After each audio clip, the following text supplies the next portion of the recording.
this is John Lamb. We'd just like to say hello to everybody listening and keep buying the records and that, and we'll be here again. See you. And this is George Harrison saying the same, and thanks for buying the records. Great. It's Paul McCartney saying, wish we could meet you all, but maybe we will someday. Ta. This is Ringo Starr, and I'd just like to say thanks, and thanks to all the fan club members.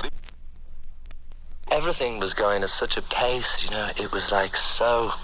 I don't think we were walking on the ground, really. People were coming left, right and centre. Everything was happening, sending flowers here and telegrams from, you know, Elvis. And, you know, it was too much to take in, you know. And plus we were nervous wrecks, really.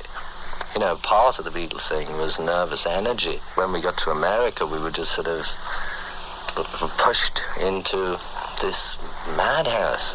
And I think once the Beatlemania...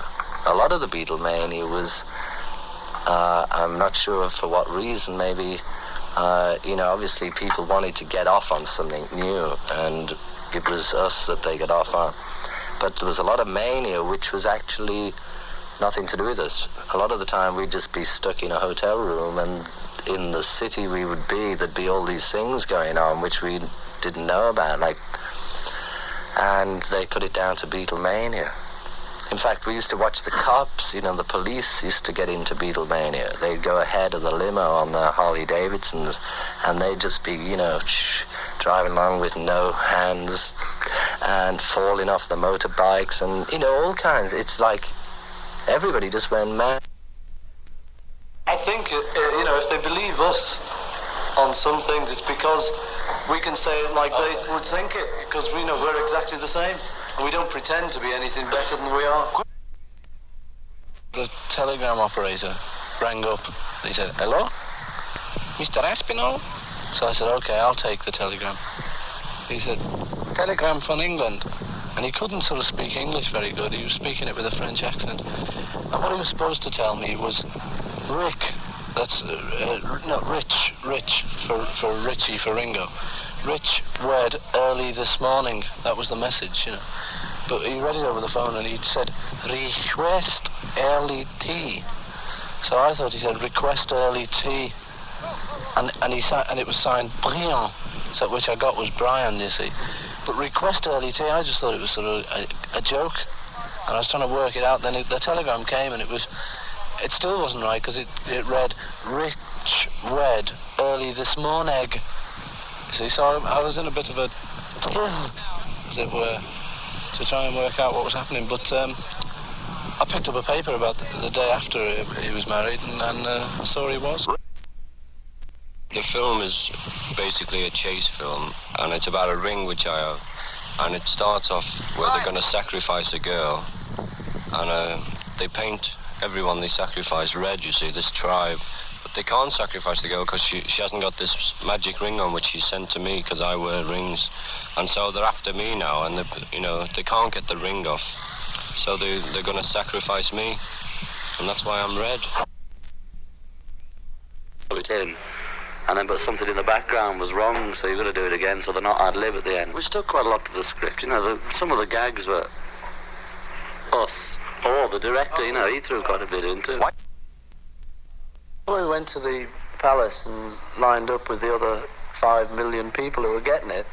And then after you've been presented, you know, you sort of go to the other end of the corridor and they give you this little medal.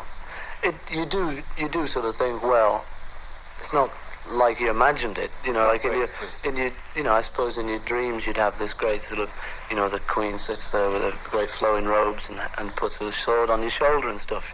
Well, you know, in fact, they just give you a medal. And the medal sort of says, thanks from us. But apparently Harold Wilson really gives you it. Apparently he decides who gets them, so...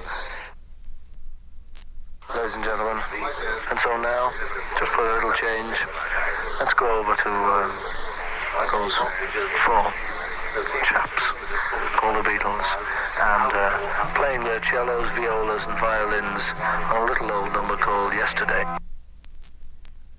Some newspaper man came up and he said, have you had LSD? So I thought, well, I'll either be cagey or I'll be honest. So I said yes. If you want peace, you won't get it with violence, and any militants listening, just please tell me one militant revolution that worked. Sure, a few of them took over, but what happened, status quo. And if they smash it down, who do they think is going to build it up again? And then when they built it up again, who's going to run it? And how are they going to run it? They don't look further than their noses. And if they want revolution now, they get peaceful revolution now if they put as much effort into that. Promote peace anyway. We've all got gimmicks in us. I don't think we ever try to establish trends. We try to keep moving forward and do something different.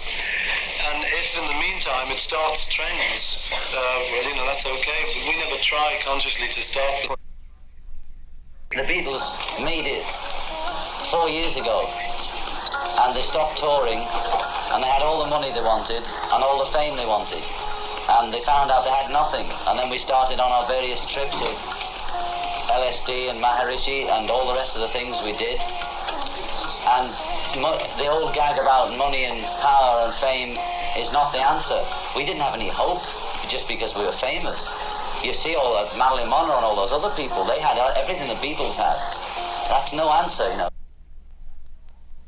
It was remarkable because the first time I listened to it, which was a Ravi Shankar album, I played that music, and although it's sort of technically the most amazing music ever, spiritually and all this, but when I listened to the music, even though intellectually I didn't understand it, I felt within myself as though I knew it, and it seemed so obvious and so logical.